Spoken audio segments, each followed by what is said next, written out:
Pemirsa, Jakarta didaulat menjadi kota terbaik di dunia di bidang transportasi setelah berhasil meraih penghargaan Sustainable Transport Award 2021. DKI Jakarta menggalakkan kota-kota terkemuka antara lain San Francisco, Moskow, Frankfurt, Auckland, dan Buenos Aires. Dan kita akan membahas mengenai hal ini pemirsa dengan sejumlah narasumber yang sudah berhasil kami hubungi. Kami juga akan nanti meminta pernyataan dari Gubernur DKI Jakarta Anies Baswedan mengenai hal ini. Apa kemudian tanggapan dari pemerintah Provinsi DKI Jakarta. Nah, sebelum kita berdialog dengan Pak Anies Baswedan, kita juga sudah bersama dengan sejumlah narasumber lainnya. Telah bergabung bersama kami, ada Ketua Fraksi PDI Perjuangan DPRD DKI Jakarta, Gembong Warsono, ada Wakil Direktur ITDP Indonesia, Faila Sufa, dan pakar tata kota Joko Setiowarno. Selamat sore, Bapak Ibu.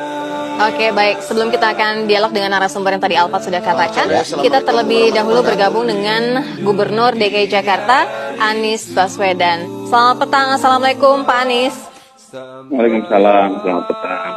Pak Anies, sebelumnya kita ucapkan selamat untuk Pemprov DKI Jakarta, untuk Jakarta tentunya ya, sudah berhasil meraih penghargaan ini menjadi juara 1. Mungkin bisa dijelaskan Pak Anies, masih ada yang bingung, ini penghargaan untuk 2021.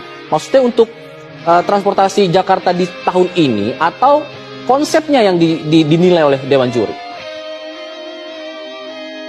Ya, jadi pertama saya sampaikan terima kasih apresiasi kepada masyarakat Jakarta. Hanya bisa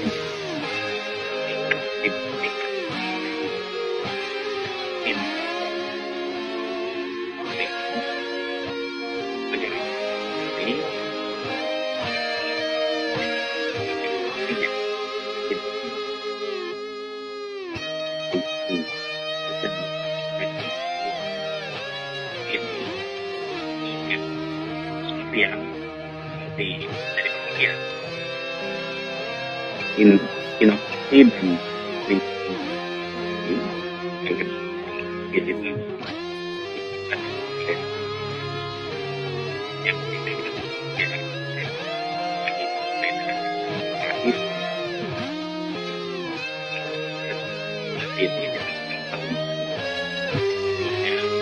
penilaian itu adalah penilaian atas kegiatan yang terjadi selama 1 tahun terakhir. Tahun yang lalu kita runner up dengan apa yang kita sudah kerjakan. Alhamdulillah kita runner up, dan tahun ini alhamdulillah Jakarta mendapatkan posisi pertama dan menerima award itu. Nah, biasanya award ini disampaikan di Washington penyerahannya. Jadi kami sebenarnya sudah diberi kabar ini sejak bulan Agustus yang lalu. Agustus atau September. Seperti biasanya, hanya biasanya pemberitahuan embargo itu artinya belum boleh diumumkan sampai mereka mengumumkan, karena biasanya perlu waktu untuk pemenangnya hadir di upacara penyerahan. Tapi karena tahun ini adalah pandemi, maka kegiatan penyerahan itu tidak dilakukan. Dan mereka umumkan dari New York, lalu kita semua kemarin meneruskan pengumuman mereka. Ya. Pak Anies, dalam bidang inovasi artinya transportasi mana yang paling menonjol di DKI Jakarta? Nah, begini, jadi kata kuncinya adalah integrasi antar moda. Dan ini yang selalu kami dorong sejak kami bertugas di Jakarta, bahwa transportasi umumnya ada banyak, tapi tidak terintegrasi satu sama lain. Dari integrasinya dari mana? Dari mulai angkot, kemudian bis kecil, bis sedang, bis besar, termasuk Transjakarta, kemudian LRT, MRT, KRL. Jadi, ini diintegrasikan, lalu dibuat namanya Jaklingko, sebuah sistem di mana rute terintegrasi, terintegrasi itu artinya tersambungkan. Jadi kalau seseorang naik angkot, maka dia akan bisa menggunakan kartu, disentuh di alatnya, di angkotnya, kemudian dia akan bisa berpindah dalam waktu 3 jam ke kendaraan lain tanpa harus membayar lagi dan tanpa harus terlibat dalam transaksi apapun. Jadi, ini kita bangun sejak awal 2018.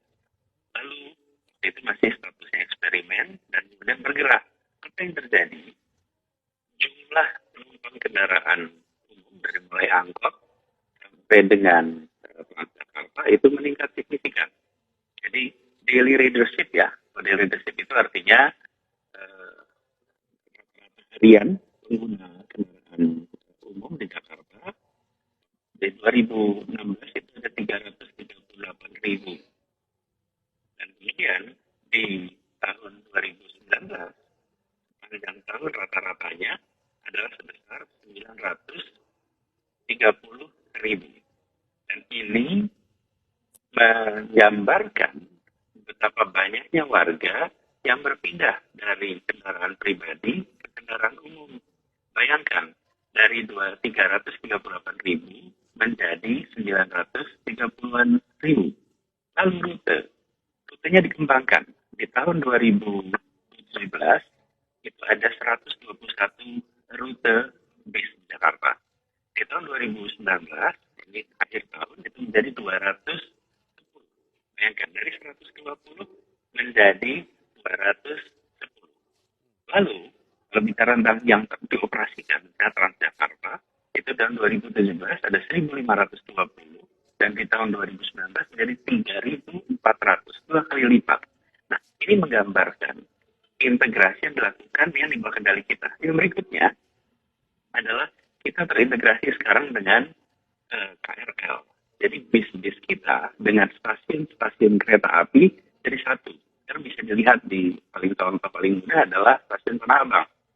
Stasiun Tanah Abang adalah salah satu contoh satu dari tiga percontohan bagaimana stasiun kereta api dengan kendaraan umum darat itu terintegrasi. Di sana ada angkot, bisa mengambil penumpang di sana, ada bis, kemudian bahkan termasuk ojek online, mereka jadi satu di situ. Nah, ini terjadi karena apa? Karena kolaborasi. Jadi, tidak dikerjakan sendirian. Ini adalah kerja bersama.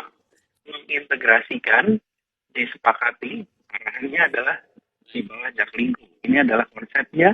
Kemudian seluruh operator bekerja bersama dan menggabungkan operator dari mulai angkot sampai dengan kendaraan bis menengah. Ini tidak mudah. Karena terbiasa beroperasi sendiri-sendiri. Dan saya perlu garis bawahi. Begitu ini menjadi satu kesatuan terintegrasi, yang ikut dalam program Jaklingko ini, mereka tidak perlu ngetem karena penghitungan angkotnya tidak lagi per penumpang. Mereka diberikan kompensasi bayaran per kilometer. Jadi misalnya satu rute itu kita sudah tentukan kilometer minimalnya sehari misalnya 95 kilo, maksimalnya 110. Dia dalam satu hari harus bergerak di dalam jumlah itu, sehingga tidak perlu ngetem karena dia dibayarnya per kilometer. Lalu supirnya dibayarnya per bulan. Jadi tidak ada lagi kebut-kebutan, tidak perlu lagi untuk mengganggu kemacetan, transportasi karena mereka ngetem. Yeah. Nah, jadi saya kembalikan kepada konsepnya. Ini soal integrasi. Bagaimana kita menjadikan transportasi umum ini sebagai satu kesatuan. Ada 3 unsurnya minimal. Integrasi rutenya, jadi satu terintegrasi. Yang kedua, integrasi tiketingnya. Yang ketiga, integrasi pada manajemennya. Dan termasuk kereta api ya. Kereta api itu adalah dikelola oleh BUMN. Dan alhamdulillah Pak Menteri BUMN itu Pak Erik sangat suportif. Sehingga ketika kita ajukan konsep ini lalu langsung bergerak. Dan saat ini sudah ada 5 stasiun. Insya Allah nanti bulan Maret sampai dengan Juni akan 8 akan selesai. Baik. Jadi kita mengerjakan ini semua adalah untuk memastikan masyarakat Jakarta bisa berpindah dengan baik. Ada satu sebetulnya yang perlu saya garis bawahi, yaitu sepeda. Jadi salah satu yang dinilai dalam Sustainable Transport Award ini adalah mengenai moda transportasi yang ramah lingkungan. Saya selalu garis bawahi, alat transportasi yang prioritas nomor 1 adalah jalan kaki. Karena itu alat transportasi yang dimiliki semua orang. Jadi untuk pejalan kaki, yang kedua adalah bebas emisi. Apa bebas emisi itu sepeda atau kendaraan berbasis listrik. Yang ketiga adalah kendaraan umum. Yang keempat kendaraan pribadi. Jadi urutannya begitu. Berjalan kaki, bersepeda, lalu ketiga kendaraan umum, keempat adalah transportasi pribadi. Nah, kita membangun jalan untuk trotoar untuk para pejalan kaki secara serius, kemudian membangun jalur untuk sepeda sangat serius dan mengkampanyekan sepeda tidak dipandang sebagai alat untuk olahraga, tapi sepeda juga dipandang